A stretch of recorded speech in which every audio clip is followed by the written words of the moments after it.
Free ಭಾಗ್ಯ ಯಾರೂ ಕೇಳಿರಲಿಲ್ಲ. ಈ 5 ಗ್ಯಾರಂಟಿಗಳು ಬಂದು 5 ಗ್ಯಾರಂಟಿಗೋಸ್ಕರ ಅವ್ರು ದುಡ್ಡು ಹಂಚೋಕೆ ಆಗ್ತಾಯಿಲ್ಲ. ಅಮೌಂಟ್ ಸೆಟ್ಲ್ಮೆಂಟ್ ಮಾಡೋಕೆ ಆಗ್ತಾಯಿಲ್ಲ, ಅವ್ರು ಅಮೌಂಟ್ ಹೊಂದಾಣಿಕೆ ಮಾಡೋಕೆ ಆಗ್ತಾಯಿಲ್ಲ. ಹಂಗಾಗಿ ಜನಗಳ ಮೇಲೆ ಬರೆ ಆಗ್ತವ್ರೆ. ಬಡವ್ರಿಗೆ ತುಂಬ ಪ್ರಾಬ್ಲಮ್ ಆಗಿದೆ. ಬಸ್ಸಲ್ಲಿ ಓಡಾಡೋದು ಕಷ್ಟ ಆಗಿದೆ. ಜೆಂಟ್ಸಾಗಿ ಬಸ್ಸಲ್ಲಿ ಒಂದು ಸೀಟ್ ಬಿಟ್ಕೊಡು ಅಂದರೆ ಜಗಳಕ್ಕೆ ಬಂದುಬಿಡ್ತಾರೆ ಲೇಡೀಸು.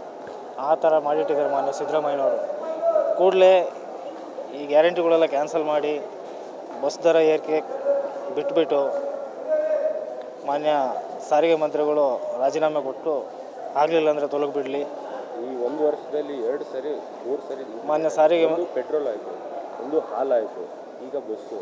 ಸೊ ಏನು ಮಾಡಬೇಕು? ಎಲ್ಲ ಒಂದಕ್ಕೊಂದು ಹೊರೆ ಮಾಡ್ಕೊಂಡು ಬರ್ತಾಯಿದ್ದಾರೆ ಸರ್. ಇವರು ಫ್ರೀ ಭಾಗ್ಯ ಮಾಡಿರೋದ್ರಿಂದ ಒಂದು ಸಂಸಾರಗಳು ನೆಟ್ಟಗಿಲ್ಲ. ಹಳ್ಳಿಗಳಲ್ಲಿ ಒಂದು ಸಂಸಾರ ನೆಟ್ಟಗಿಲ್ಲ. ಎಲ್ಲ ಸಂಸಾರಗಳು ಹಾಳಾಗಿ ಬೀದಿ ಪಾಲಾಗಿಬಿಟ್ಟಿದ್ದಾವೆ.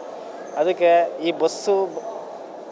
ಬಸ್ಸಿಂದು ಅಮೌಂಟ್ ಜಾಸ್ತಿ ಮಾಡಿರೋದ್ರಿಂದ 15% ಜಾಸ್ತಿ ಮಾಡಿರೋದ್ರಿಂದ ನಿಮ್ಮ ಕೈಲಿ ಸರ್ಕಾರ ನಡೆಸ್ಲಿಕ್ಕೆ ಆಗಲಿಲ್ಲ ಅಂದರೆ ಕೂಡಲೇ ರಾಜೀನಾಮೆ ಹೊಣೆ ಹೊತ್ಬಿಟ್ಟು ಮಾನ್ಯ ಸಾರಿಗೆ ಸಚಿವ ರಾಮಲಿಂಗಾರೆಡ್ಡಿ ಅವರೇ ರಾಜೀನಾಮೆ ಕೊಟ್ಬಿಡಿ.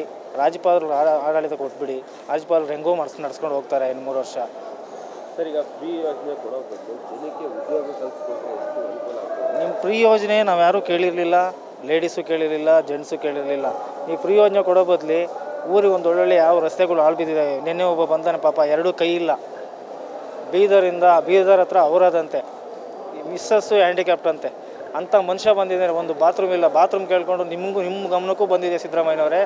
ಆಮೇಲೆ ಇದು ಬೀದರ್ MLA ಗಮನಕ್ಕೂ ಹೋಗಿದೆ. ಅಲ್ಲಿ ಯಾರೂ ಸ್ಪಂದಿಸಿಲ್ಲ. ಜಿಲ್ಲಾ ಪಂಚಾಯತಿಗೆ ಹೋಗಿದೆ, ತಾಲೂಕು ಪಂಚಾಯತಿಗೆ ಹೋಗಿದೆ. ಅಲ್ಲಿ ಅವ್ರು ಯಾರೂ ಸ್ಪಂದಿಸಿಲ್ಲ. ಆ ಪಾರ್ಟಿ ಮಾಮೂಲಿ ಮನುಷ್ಯ, ಒಳ್ಳೆ ಮುದುಕ, ಫುಲ್ ಏಜ್ ಆಗಿದೆ.